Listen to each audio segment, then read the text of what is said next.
Right, so last night I got to see Avengers Endgame at the midnight screening, and my god, I wasn't going to make a video on this because so many people have and it's quite saturated, but I can't not talk about it. This has been, what, 22 films in the making. It's been building up. I mean, I remember being a child and going to see Iron Man in the cinema. It's come a long way. So yeah, let's dive right in. The first half of the video is going to be spoiler free, and then when I want to talk about in depth kind of like plot points, I will give you a warning. So one of the first things that struck me about this film is that the tone didn't exactly go in the way that I thought it would. So what I mean by that is, obviously Infinity War finishes, very dark ending, you know, the villain wins, Thanos has won, he snaps his fingers and disappears into obscurity, and half the population is gone. It's just suddenly just disappears. And we do see the fallout of that. And it is dark, it is sad, it is depressing, but you can't just have it in that one tone throughout the whole thing because it would become very samey, very boring. Instead, there is a lot of comedy sprinkled in, particularly kind of in the first half of the film. And my god, when the comedy drops, it hits. It is so funny, this film, when it wants to be. In the moments that it tries for, and Marvel have always been very good at this, but this was particularly funny. Some of the interactions between characters, between kind of the classic characters and then some of the new and the old, it just builds on what Infinity War was laying the foundations for. And it's really great to watch.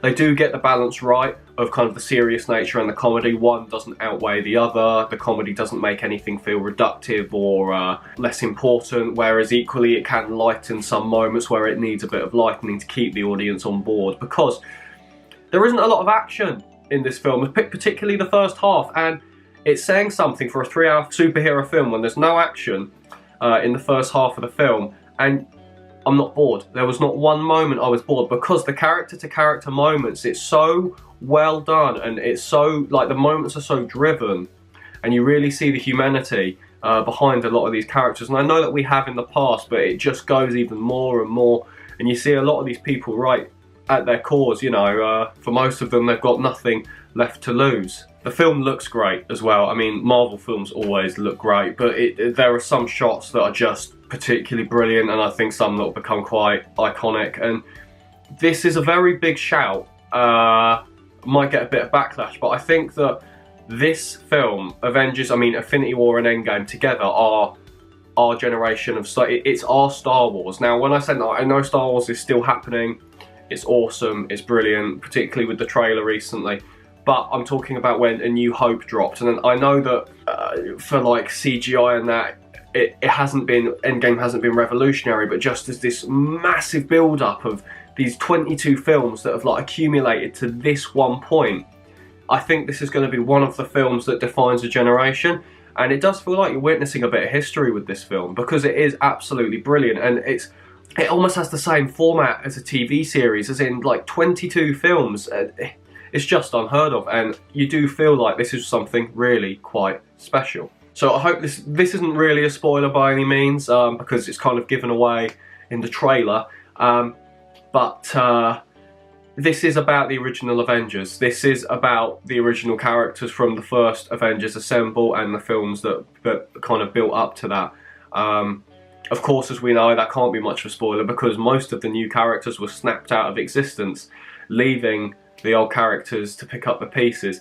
And it reminded me how much I like a lot of these characters, because it's not that they've been pushed to the background, but because they're building the universe so much and bringing in so many new characters, that I found that I kind of focused my attention on your Black Panthers, your Spider-Mans, because those were the films of the time. Like, these are the ones that we've been most recently focusing on, and the ones that we know have sequels down the line. It was really nice to revisit some of these characters kind of on a more close level, and watching them interact and having that same almost, despite everything that's happened, that same kind of team mentality and bonds that we saw years ago. So yeah, altogether, brilliant film. Go watch it, even if you're not a Marvel fan. I don't care. This is like you're witnessing cinematic history at this point. Go see it. 10 out of 10, you know. I don't say that often, but it really was. It makes you laugh, it makes you cry, you know, it has everything, this film. go see it.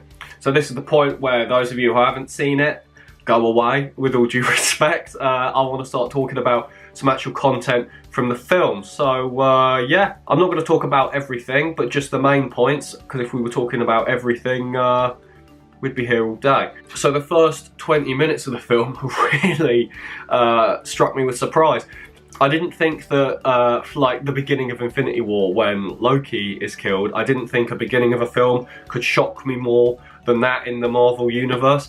But it did, when Thor decapitates Thanos, and you think, Jesus Christ, and at first I thought it was a trick, he's using the Reality Stone for something, but no, it happened.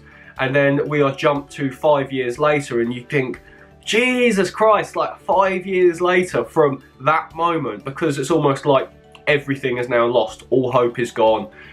That was their only chance to kind of reversing. They were going to find his gauntlet, find the stones, and everything was going to be alright. So yeah, Thor was particularly funny. When I was talking about the comical moments, I think Thor is absolutely at the top of that. Him putting on white, playing Fortnite, drinking beer constantly, and renaming what looks like a little kind of Scottish village as New Asgard was hilarious. And seeing this kind of Norse god reduced to, it almost looked like he was shorter. I don't know how they did it as well. I don't know if that was like kind of the weight they'd put on Chris Hemsworth, but it was really funny. And watching him as this almost big, laid back, chilled out guy, which in fact he's hurting underneath. And I know they tried to go for a comical angle with him kind of breaking down and crying, but it was actually quite touching to see how much it was affecting people and how much they were now questioning themselves as people, as heroes.